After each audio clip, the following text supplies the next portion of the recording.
Ledakan kecemerlangan yang tiba-tiba membuat Kazasetu panik. Metode Feng Tianxing harus diwaspadai. Kazasetu sudah siap sepenuhnya, tapi dia masih mengabaikan kemungkinan serangan semacam itu.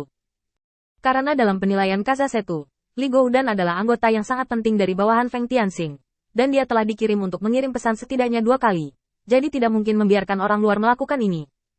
Kazasetu sedikit waspada dengan metode Feng Tianxing, tapi dia tidak mengharapkan serangan bunuh diri seperti itu. Saat ini, dia mencoba yang terbaik untuk melepaskan diri dari belenggu Li Goudan. Ketika kekuatan lingkaran sihir telah menyapu wajahnya, dia berhasil kabur. Langsung menggunakan cara melarikan diri, di bawah sapuan lingkaran sihir, nyaris lolos. Hanya saja dia terlihat agak malu. Sebagai inti dari ledakan lingkaran sihir, Li Goudan tidak terluka. Tepatnya, jati diri Li Goudan tidak terluka. Sedangkan untuk tubuh fisiknya, telah hancur berkeping-keping, berubah menjadi pecahan-pecahan dan berserakan di tanah. Li Goudan tampak kaget. Tidak heran Tuan ingin memberi saya 3 hari libur. Jika saya menyembunyikan hal ini perlahan, saya akan pergi. Meskipun dia mengungkapkan emosinya, Li Goudan sama sekali tidak memikirkan konsekuensi dari masalah ini. Sekarang pikirannya penuh dengan cara cepat menyelesaikan tugas yang diberikan oleh Feng Tianxing. Bukanlah kesulitan biasa untuk meledakkan Kazasetu 10 kali, dan trik yang sama hanya dapat digunakan sekali. Jika Kazasetu bereaksi, atau menemukan cara untuk menghadapi dirinya sendiri, maka masalahnya akan menjadi besar. Saat ini, Li Goudan tidak sedang terburu-buru. Karena dia tahu betul bahwa Kazasetu tidak bisa lepas dari telapak tangannya. Sebelumnya, Kazasetu kabur terlalu cepat, dan bahkan tidak sempat memeriksa apakah dia meninggalkan bekas. Untuk Li Goudan, tanda ini hampir tidak terlihat pada waktu-waktu biasa, cukup tempelkan sepotong kecil batu kecubung di rambut Kazasetu dan selesai.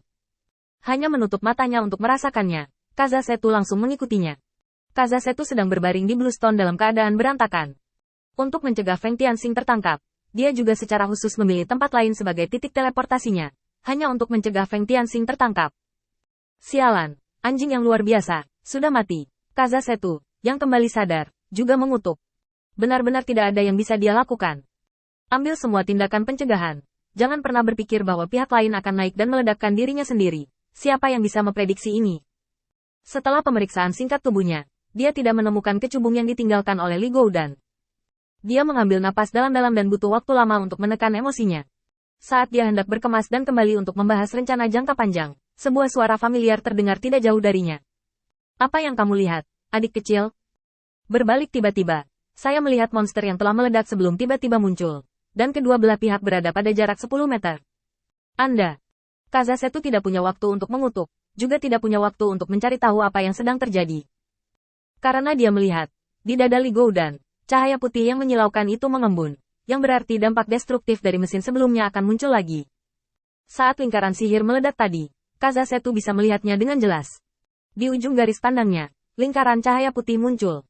Apalagi Danau Banyu sekarang, bahkan pegunungan di kedua sisi Danau Banyu mungkin sudah rata dengan tanah. Kekuatan ledakan ini datang lagi. Siapa yang tahan?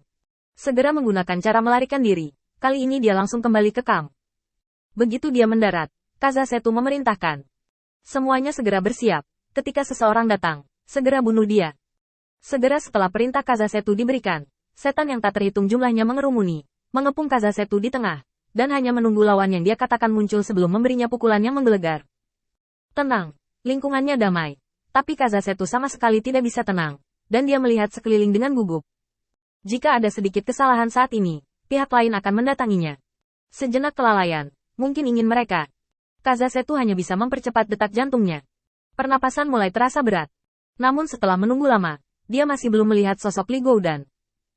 Kazasetu akhirnya menghela nafas lega, dan hendak memerintahkan semua orang untuk pergi ketika tiba-tiba, dia melihat, di antara kerumunan, seseorang yang sedikit cerah.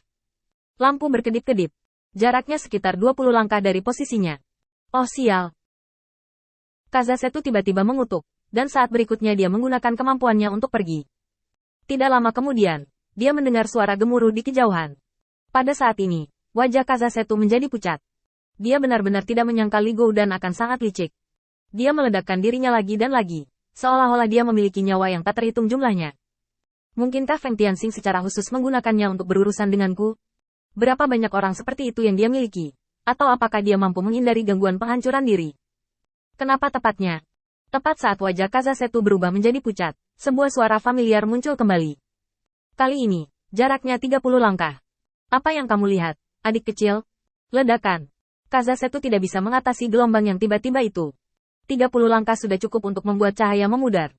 Meskipun berada di pusat ledakan sebelumnya, akan selalu ada sedikit jeda waktu antara kilatan cahaya dan ledakan yang terjadi.